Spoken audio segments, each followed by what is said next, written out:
Hey, everybody. Welcome to the Pursuit of Value podcast. Today, we're joined by a dear friend of mine, Johnny Roberts. Today, we're going to be talking about how true value extends beyond business and performance and into identity, faith, and purpose.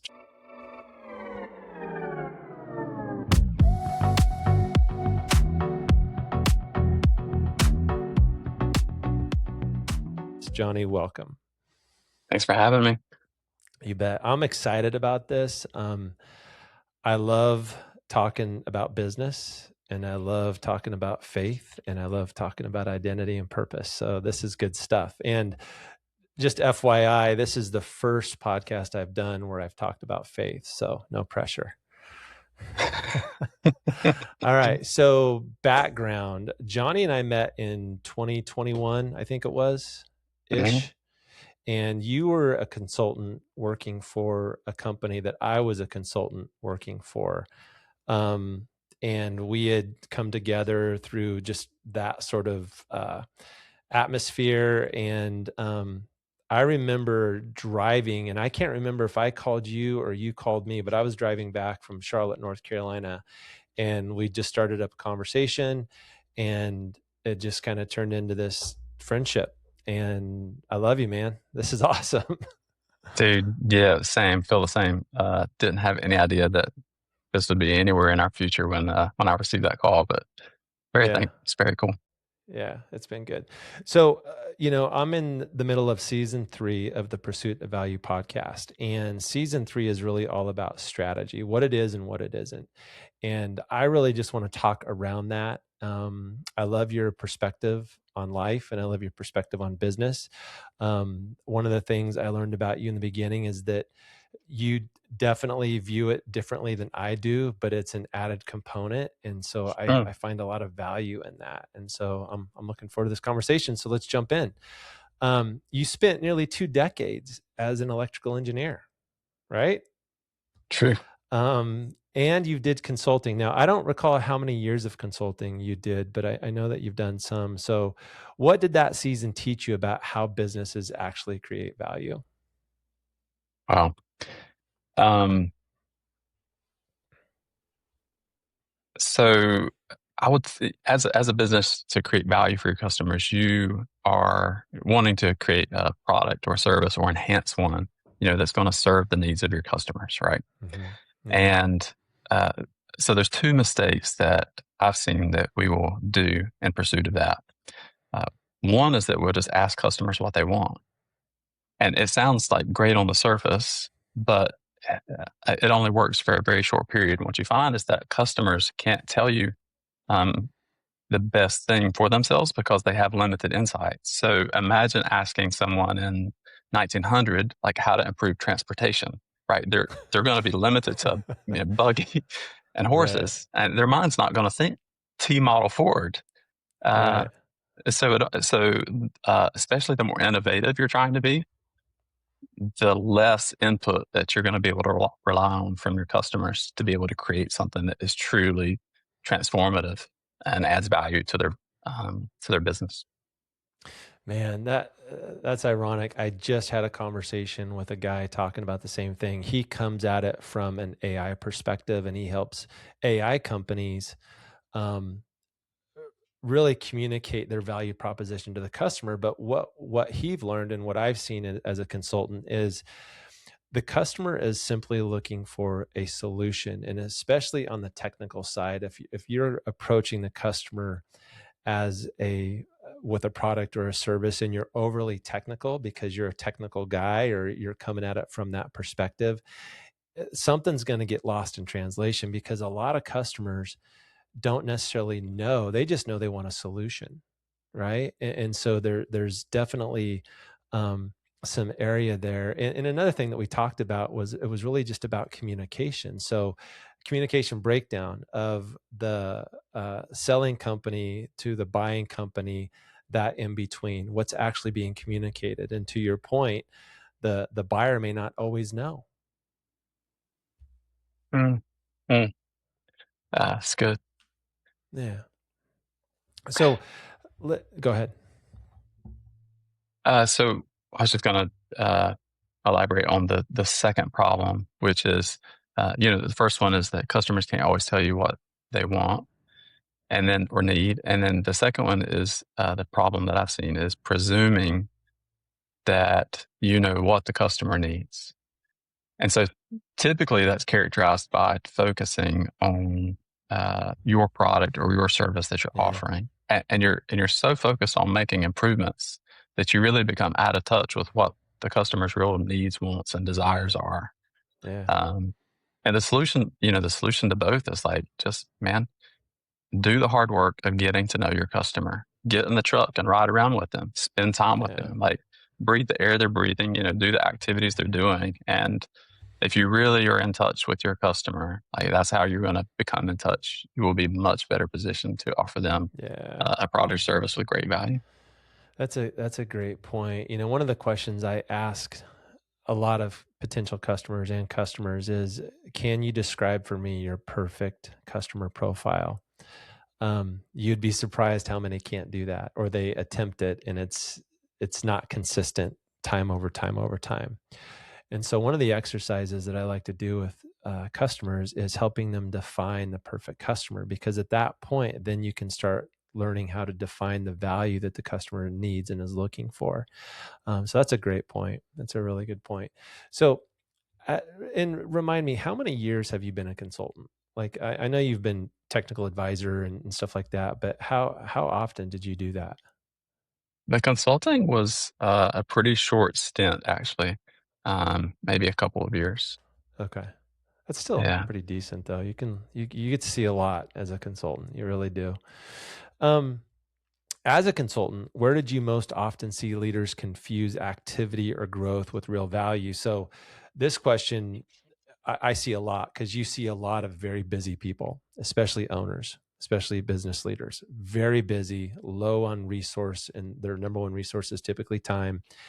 A lot of activity, a lot of busyness, but it doesn't translate to growth or value. So what Mm.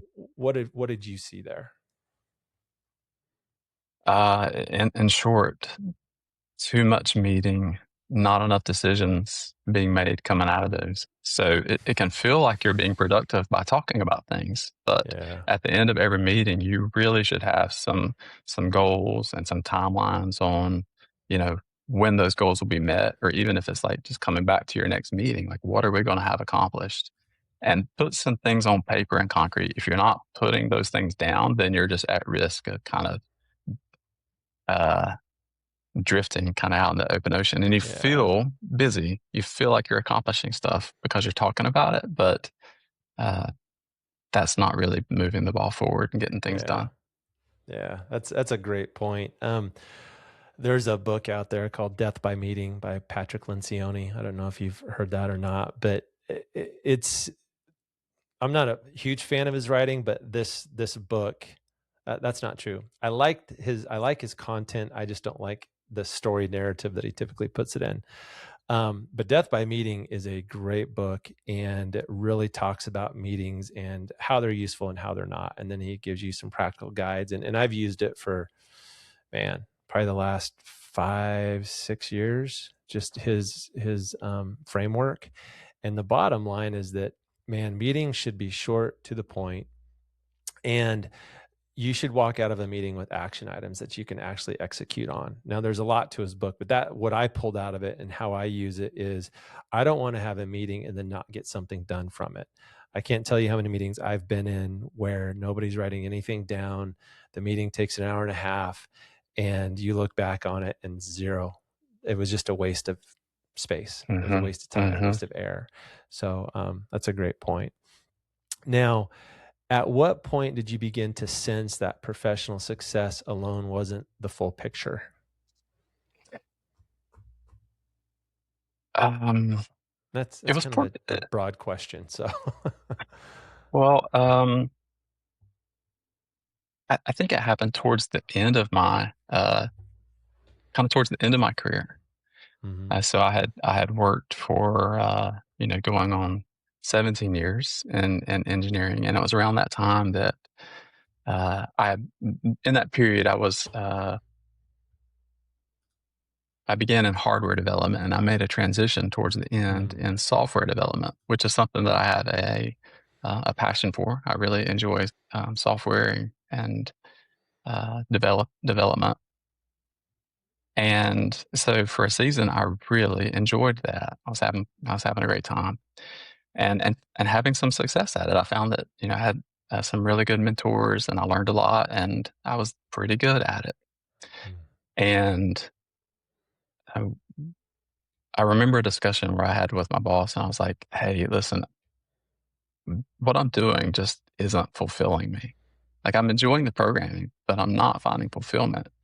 And I understood where the gap was. I said, I wanted to be closer to the customer. Like I'm developing things, but I need to be able to see and hear from them the difference that it's making, or where it lacks, so that I can make Mm. improvements. But I feel like I'm developing in a black hole, so I don't really know. And the response was, well, what you're doing is important. So essentially, crack the whip and go back to work. Do That's it. what it felt like. Yeah, just Yeah. do it, right? But Yeah. that wasn't sufficient, and so, for me, that's really when I began to kind of take a step back and say, "What is it that I really want?" Man, that's good. And again, previous conversation had a similar bent to it. That, and we were talking about AI and how a lot of people are using AI to interface with a customer, and how we think that that's a mistake because you lose that connection. And I think that when you start losing your connection or potential connection with your customer, no matter what you're doing, if you're selling a product or a service, I think you're going to lose sight of what value is, because it really is about building relationship. Um, and I've been fortunate over my career to be around guys that really value relationship. I've also been around people that don't like relationship, and you can tell by the way they Um, operate their business. And it's funny because the owners that value relationship, their businesses are so much more successful, not only on the bottom line but also in how they recruit, how they maintain, and the culture that they build. So huge difference. But man, that's really good. And what's also ironic is that as a technical guy, which you are, you value relationship, and I would say that it's usually the opposite. Would you agree with that? That a lot of technical people aren't the most relational? I've seen that. Yes. Yeah. Yeah, I've observed that, and some of it's just, discomfort. Like, it's uncomfortable to put yourself in front of someone that you don't know to go, Yeah. talk to them, and as uh, engineers are more comfortable with the code or the mechanics Numbers. or, Yeah. yes, more than the people. But if I would say to anyone that is experiencing, trepidation at that, or hesitancy, like at least give you a chance to get yourself out there, to put yourself in front of someone, or beside someone. As you develop, as you spend that time, like it gets easier because you're not just, uh, well, because it's someone that it's much easier to like hang out with and Yeah. learn Yeah. from. I saw a shirt one time. I can't remember where, but it said something like, I wish life was as easy as calculus. That's Something like that's that. that's it's a very telling Yeah. shirt. And That's I funny. hated calculus. Anyway. Okay, next question. How did your faith start to influence the way you viewed work, leadership, and purpose? Mm, very gradually. So I came from a belief system where God was really something more that I did than someone that I had a relationship with and someone Mm, that I was. And yeah. so it was very a boxed sort of life. You go to work, then you go to church, and whatever the church activities are, and they would kind of be separated. Although I wouldn't have answered it that I wouldn't have been able to articulate it that way then. Yeah. That's in essence what was happening.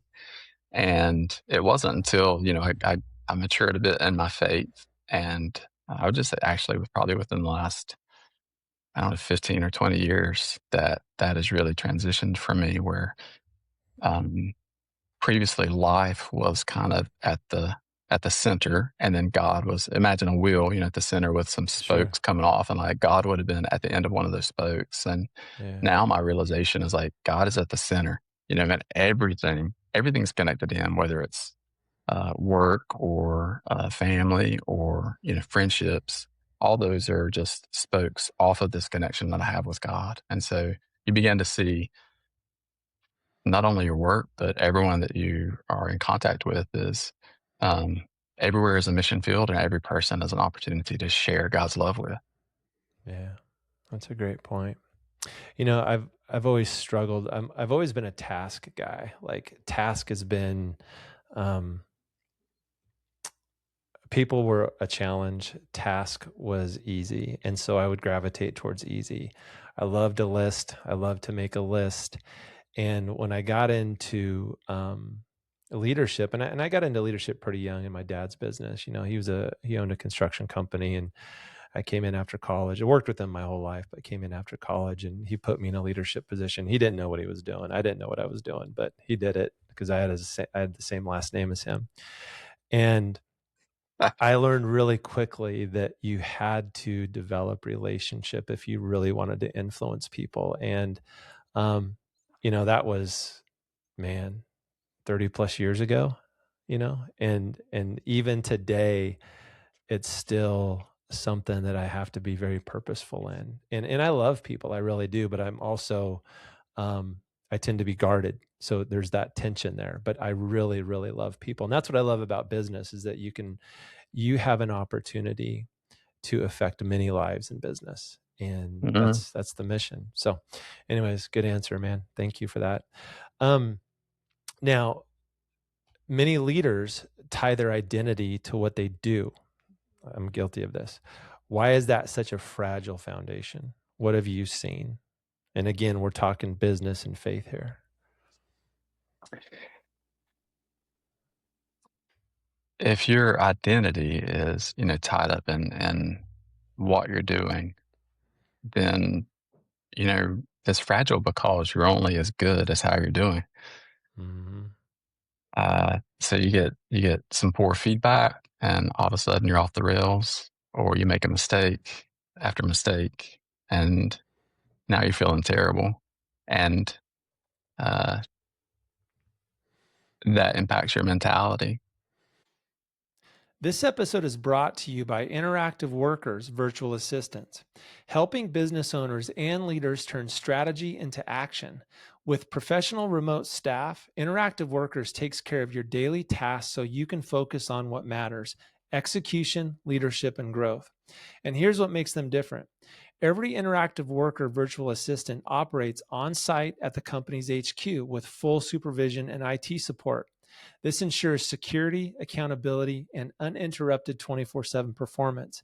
Visit interactiveworkers.com to start building your remote team today. One of the things that comes with that is that if you're only as good as what you do, you're going to be chasing this high of always striving to do something that's going to feed that animal of wanting to feel good about yourself. Um, Another quick story. So, I worked in my dad's business growing up. I thought I was going to take over the business, and learned, over the years that dad had no intention of ever stop working. And so I went off did my own thing, worked for some other people, and moved towns and decided I wanted to be a golf professional. Was not good at golf, but just thought to myself, you know what? I'm just going to put in the work. I'm going to hire a coach, and that's what I want to do. And not like a touring professional, but like a teaching professional. I wanted to work at the golf course and live that lifestyle. And so I began pounding golf balls every day. And I was at the golf course every day. And I got better and better and better. But what had happened is that I turned into how I performed very quickly. So if I had a good range session, I felt good about myself. There was happiness, and I was good. But if I wasn't hitting the ball good, I was a jerk. Like I was not Mhm. fun to be around because Mhm. I had this thing in my head that, okay, that's what I want to become. That's what I need to become. And so I need to be this thing. But my identity was very stuck in how I swung a golf club. And Mhm. after a while, I would walk away from the golf course miserable. And then eventually I just didn't like the game. Wow. And so it's like, I can't do this anymore. This formula that I've got going on in my life, it just isn't going to cut it anymore. So, and I wasn't very good at golf anyway, but at least I tried. But yeah, that's a great point. So there's so much more to who you are than what you do. And I think for business owners, for business leaders, that's a trap that's easy to fall in. I know I have many times. So you talk about a personal encounter with God that changed everything. How did that moment reshape how you defined value in your life? Like what flipped for you? Mm, um, so the personal counter was centered about this time in my life when I was in college, and kind of typical college story, just really chasing after things that were temporary, things that were very things that were enjoyable in the moment, but um, not lasting. And I I had just basically told God, like, "Hey, listen, I don't want to have anything to do with you because I'm going to go chase after this other stuff, and I know that doesn't represent you well, and so I don't want to be a hypocrite. I'm just going to go off on my way and leave you alone, and please leave me alone." Did said that out loud, and Wow. yeah, I was. No It was really lightning, no. no lightning. There was none of that, and still No, here, he right? A doesn't. little charred. Yeah, he doesn't roll like that anyway. He's gracious. Amen. And one day I just began thinking about, like, I had lived that way for a significant amount of time, still in college, and I was just thinking about my choices, my behaviors, and I I remember just thinking, like, there's no way that God could possibly love me. And and then I was on my way to the grocery store, and I actually voiced that in the car. I was like, God, dude, you must not love me at all anymore, huh? And you talk about lightning strike. I was looking for something. Sure. Is there You're a right. Sure. billboard? Is there a bumper sticker? Yeah. But man, just something to kind of, even though I asked the question, feeling like I knew the answer, I was really hoping he'd Right. be like, "No, I love you," but there was nothing. I mean, just Sure. nothing. And I thought, like, God, I really have exhausted God's love, and I Sure. cried the rest of the way to the grocery store. So I dried my eyes in the parking lot, and I went in, and I started down aisle one. And I think that's interesting because I had worked at Food Line for years. I knew where the Yeah. item was that I wanted, but it wasn't on aisle one. But I walked down aisle one, and I passed this lady about halfway down, and just she and I are the only people in the aisle. And I keep walking, and I'm at the end and about to turn the corner, and I hear this, "Sir."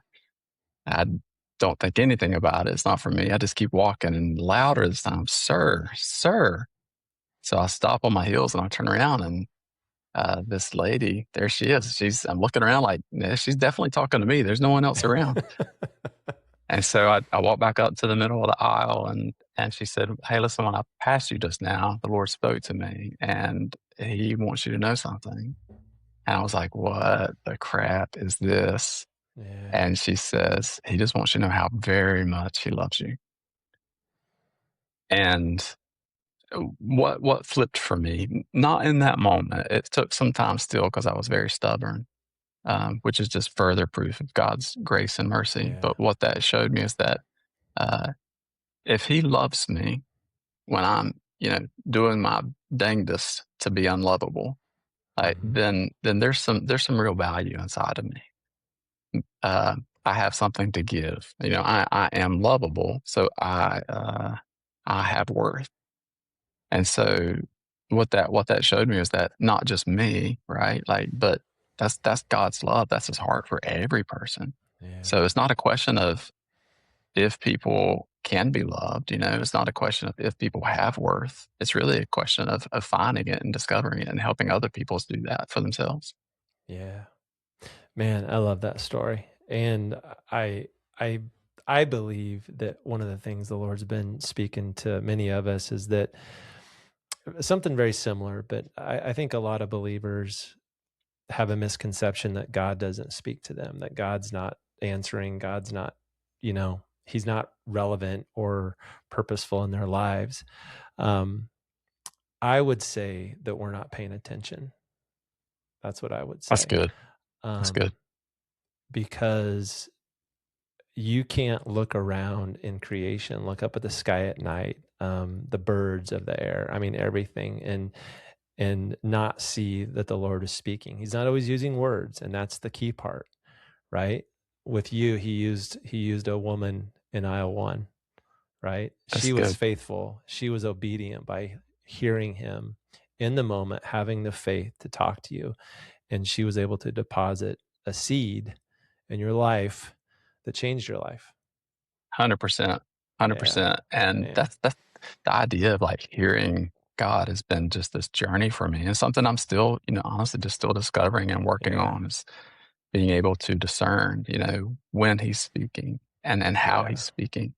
We were at a little concert for one of my girls at middle school last Mhm. week, and it was very interesting. So they all played together. There's a lot of different instruments, but what they did was they would have each section perform isolated a little bit just so that you could hear them, and then they would all play together again. Then they would Mhm. pause, and another section would play.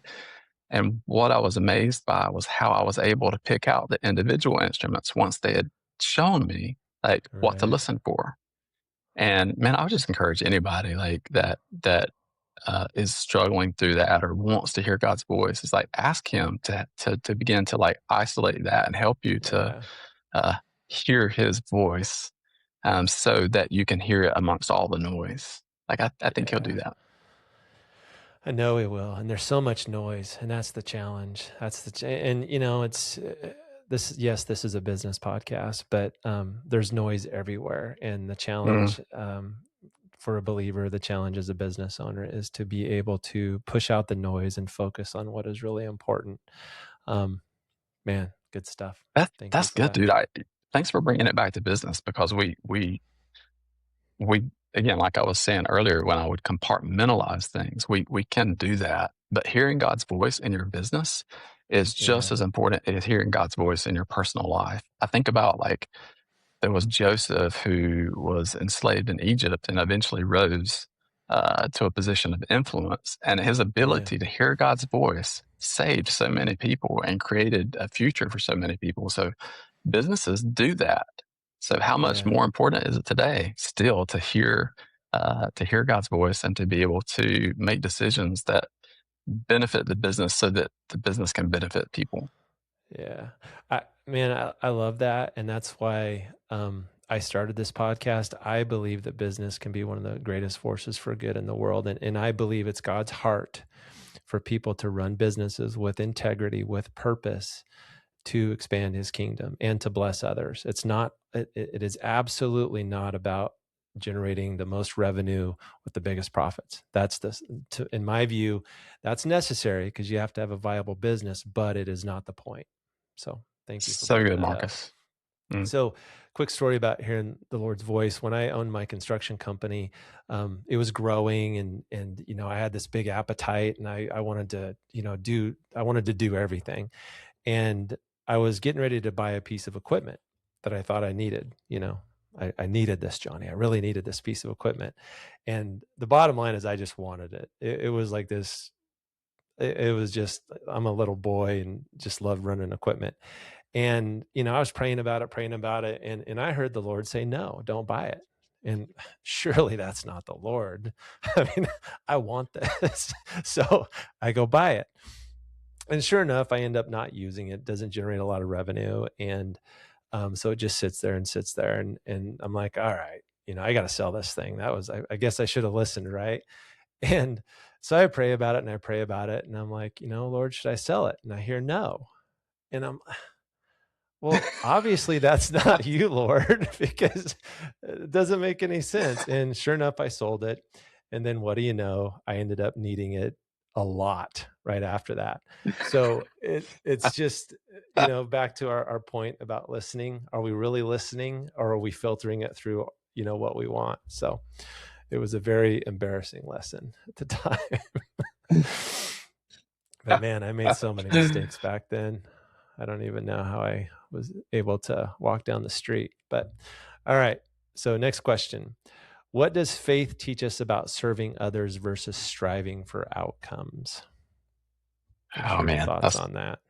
that's a great question. So, uh, faith is in the realm of the kingdom of God, and in His kingdom, everything is seed form, and so outcomes are about the product, the result, but the seed is about what you're doing, is the atmosphere that you're creating, and so Mm, if you bring a faith mentality into work, then you're going to bring your very best, regardless of what the outcome is looking like, regardless of mhm. the people that you're partnered with, regardless of how big the goal is.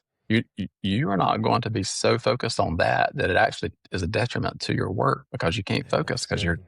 so focused on the outcome that you can't even give proper attention to what you can do today that's going to be the best for today. And by doing that every day, that's how you're going to achieve, outcomes. But Man, again, like you can't control the outcome, right? You've got to create an atmosphere where the outcome can kind of arise. man, that's so good. That is so good. You know, I did a short on that, and I believe it's Nick Saban has this quote that outcomes are a distraction, because when you're so focused on the outcome, you don't focus on the very thing that will get you to the outcome, right? You don't Good. focus on process. You don't focus on, looking at what's in front of you to execute on the task at hand. I think it's great to have vision. I think we should always look to the horizon and say, hey, that's where we're going.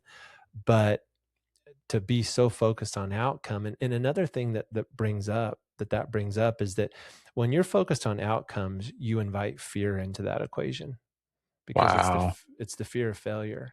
And this is one thing that I saw in a previous assignment that I had. I was dealing with how do I say this politically correct?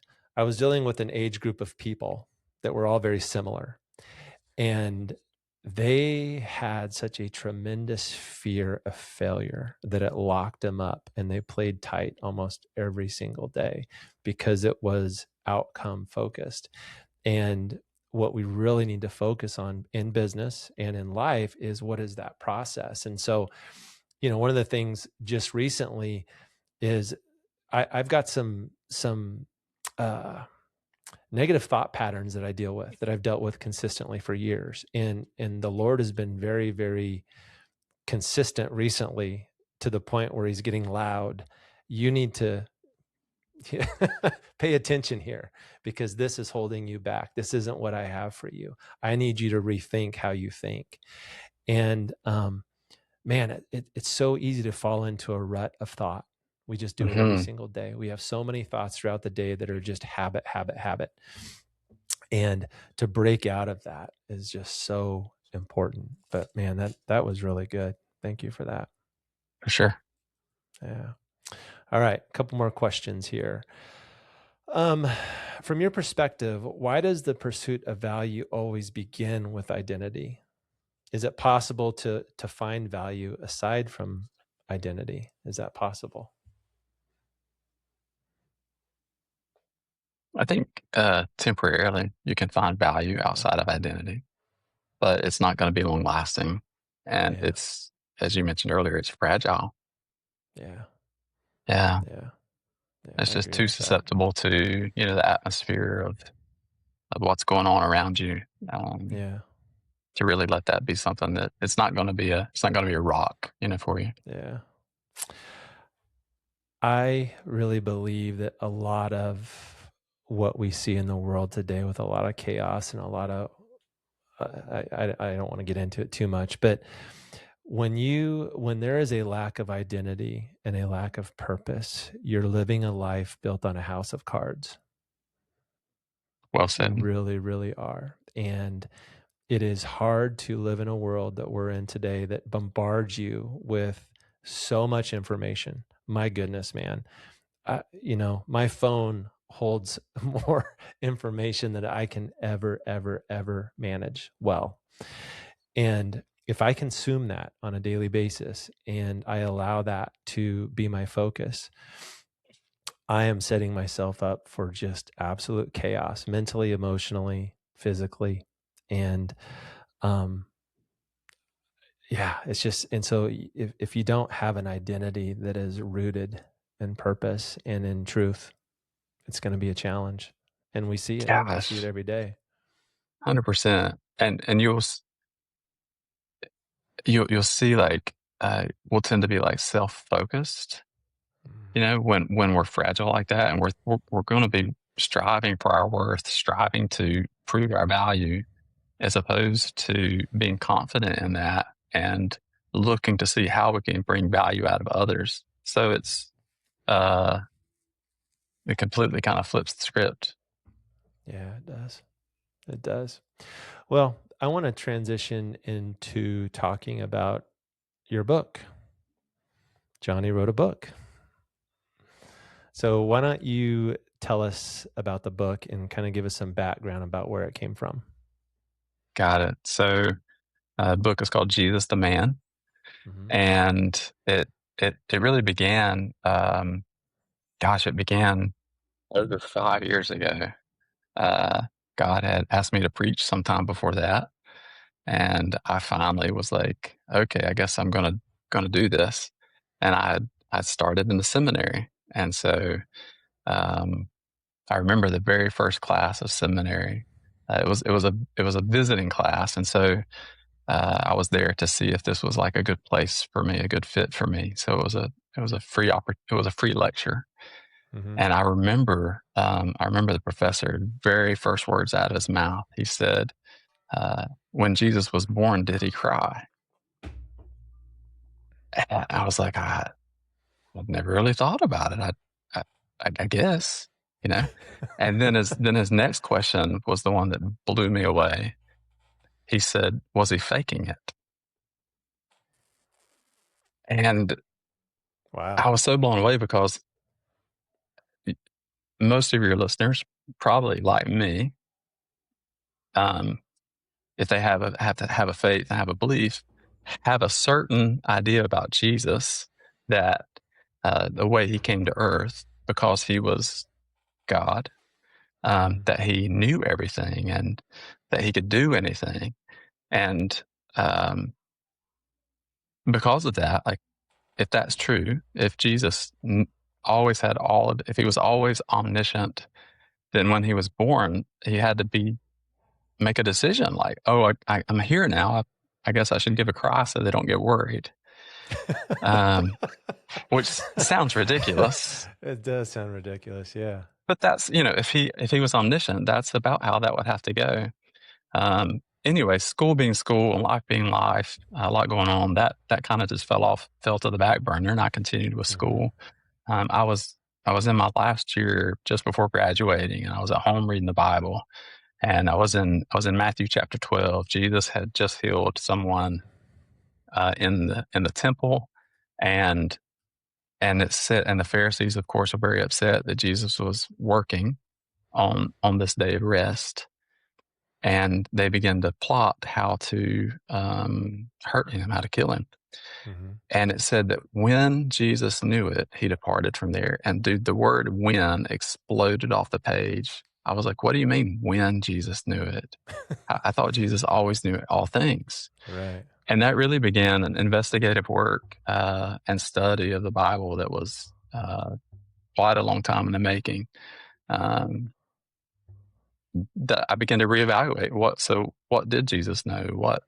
Did he have limits to his capabilities? And I wasn't trying to be heretical. I was just Sure. Yeah. asking myself a question based on what's in the scripture and trying to come to an understanding of it. So the book is really about Jesus' humanity. It's uh, at the foundation, but it's not a book about. It's not just a theological book. It has great implications to our life. So most people, when we look at Jesus, we see someone still today. We see him walk on water. We see him heal the sick and the lame and the blind, and all those are to us are testimonies that he's God. Hmm. Um, but there's a great problem with that, because if we if we see Jesus, if we see that he functioned as God, then healing the blind, um, laying our hands on the sick and praying for people to be recovered is something that, with an expectancy that they will be, is something we will never do uh, if we believe that we're someone different than Jesus was. Hmm. So Jesus said, "Whoever believes in me, the works that I do, he will do also." Hmm. But what chance do we possibly have if Jesus did works as God? Yeah. And Jesus didn't just say that. He went on to say, "And greater works he will do." So we're Yeah. supposed to be able to do works greater than Jesus. Yeah. How is that possible? That's really the uh, what the book is much about. That's good. And that's such a, I mean, depending on what denomination you grow up in, that's such a touchy subject. And I know you and I have had conversations about that. I've had the privilege of living on the West Coast, in the South, the East Coast, Middle America. I've lived all over, and every region is going to answer that question differently. Mm, So I love it, man. I think the world needs a book like this. And I want to touch on the fact that you started wrestling with these questions, and I think that is so important as a believer. I think it's important as a person to challenge your thinking. And I've talked about this in podcasts and about business. How do you think about you in the business? How do you think about growth versus lifestyle? And I had somebody tell me one thing one time that completely gave me freedom when it came to the Lord. And because I've wrestled with the Lord most of my life. And somebody told me one time, they said, when you wrestle with the Lord, that is actually creating intimacy with the Lord. And that mm, blew my mind, absolutely blew my mind, because it's in the wrestling that, I mean, think about it physically. You're grappling, like Jacob wrestled with the Lord. You're creating an intimacy there that would not be if you never even broached the subject. I'm not looking to challenge God, but I'm looking to understand. And so the posture of my heart needs to be that of seeking and understanding, knowing that sometimes he'll not tell me the answer, right? I need to be that's okay with good. that. But there's sometimes that I believe he provokes us in that way to draw us closer to him. Like when I came home from work as a dad and my kids were little, I wanted to coax them towards me, like, hey, come and, come see daddy. And, or I would have to do things to draw them closer. And I think he's a good dad. I think that he wants to provoke us in ways that will get us to um, question how we think about him and ourselves. And I think that That's if we're good. willing, strong and courageous enough to do that, that opens us up to a world of blessing. Just my 2 cents, but Good. man, good stuff. So let me ask you this one last question, and then we should probably wrap up. How does understanding Jesus differently help people see their own lives and purpose more clearly? Like let's God, unwrap that a little bit. it's a great question. So, seeing Jesus properly is important to how we live our life. If we think Jesus was someone that he wasn't, it makes his life something that we can't achieve. In other words, if Jesus functioned as God, then that is something that we will never set our sights on. We will not try to uh, do the same kind of works he did, and we'll make excuses for not loving people the way that Jesus did. But Yeah. when we realize that Jesus became like us, it changes everything because he became like us so that we could become like him. Yeah. But we, So we will simple, never right? be able to 100%, but we'll never be able to do that while thinking that he became something that he wasn't. Yeah. And I'm not being, for people of faith listening that, you know, your hair might raise up a little bit on their back at a statement like that. I want to make it clear, I'm not saying that Jesus was not God. He was 100% God, but we have misunderstood how the marriage of God and man came together in Jesus Yeah. Christ for my whole life, and I think for much of the church's Yeah. history. He was Yeah. God and he was man, but not in the way that Yeah. we've always thought.